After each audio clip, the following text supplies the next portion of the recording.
absolutely understand the risk at hand here, Edward. I don't disagree with you.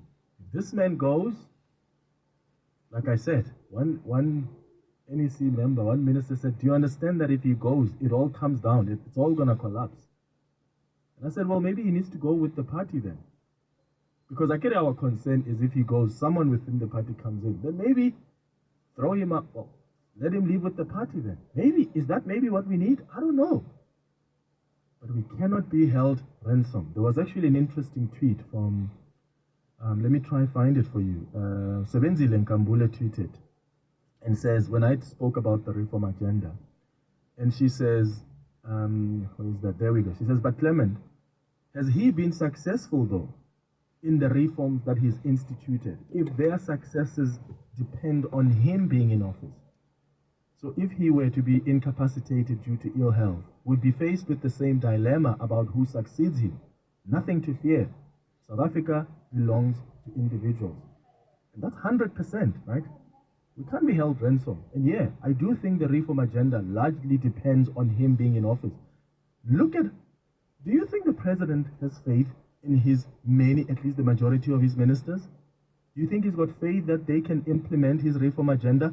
If that's the case, why has he brought in those private sector guys in the presidency?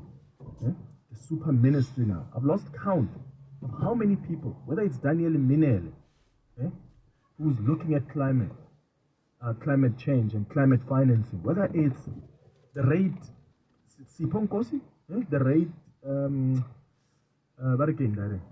Siponkosi is the person who's going to be responsible for cutting the red tape cutter, we used to call him. Yeah? Whether it's, who else is there? There's another guy I spoke to who is the head of the cannabis plan. So this is the man who's going to be responsible for ensuring we take advantage of the cannabis industry. There are many others. There's someone who looks at visas with Home Affairs. There are ministers whose responsibility is to do all of that.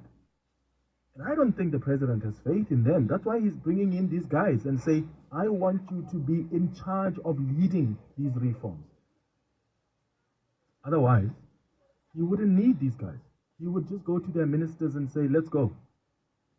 Cannabis plan, what are we doing? Energy reforms, what's the plan? Yeah, red tape, how are we cutting it? Small business."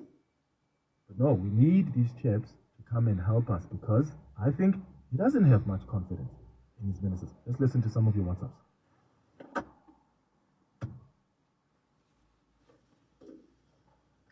Hi Clement, this is Christina Van Heren here.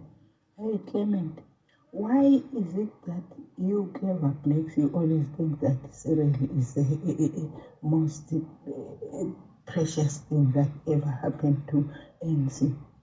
ANC is voted by ordinary people on the street, and most of the ordinary people don't want Cyril. It's only you, the media, and all those people who were backing him, giving him money. But no, nobody wants Cyril. People on the ground don't want Cyril. I don't want Cyril. Me, I vote ANC. I don't want Cyril. So it's only you, clever black, who want Cyril, for God's sake. Wow, clever blacks. Okay. You're not a barometer of national mood. Just because you don't want Cyril Ramaphosa doesn't mean your neighbor or the community near you or the other province near you doesn't want Cyril. So let's not be general. Come on. You can make a better argument than, "Oh, it's you, the media, who wants Cyril." Come on. Let's go to Lubabalo, who's calling from Kugulet. Lubabalo, hi. Hi, Clement. How are you? Sure, man. Go ahead. Listen, honestly, looking at the leadership of President Ramaphosa, it's clear to see that he hasn't achieved a lot. None of his policies were rolled out in a successful manner. I really don't know what he stands for as the president. He came out many occasions and then he has applauded the country and South Africans for being resilient. Now, I think we are a resilient country, and then we will continue to be resilient without him. Because honestly, we are on autopilot. We have been for many years without proper leadership. He has sacrificed many South Africans, keeping incompetent ministers like Mafikile Mbalula, Peggy Cele. I mean, how many people have perished, during Peggy Cele's management of the police system? It's lawlessness.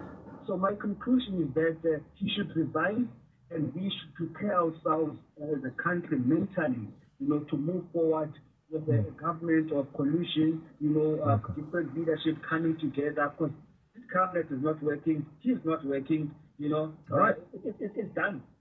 All right, Lubabalo in Kukuletu here in Cape Town. Thank you for calling. It's 8 minutes before 10. The Midday Report. Weekdays, 12 to 1. Can you tell us, is the president considering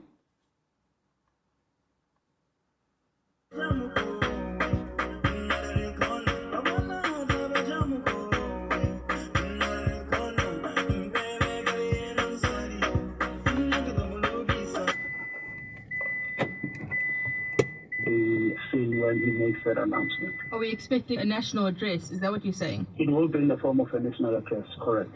Vincent The Magwenya. Midday Report, With Mandy Wiener. 12 to 1 on 702. 702.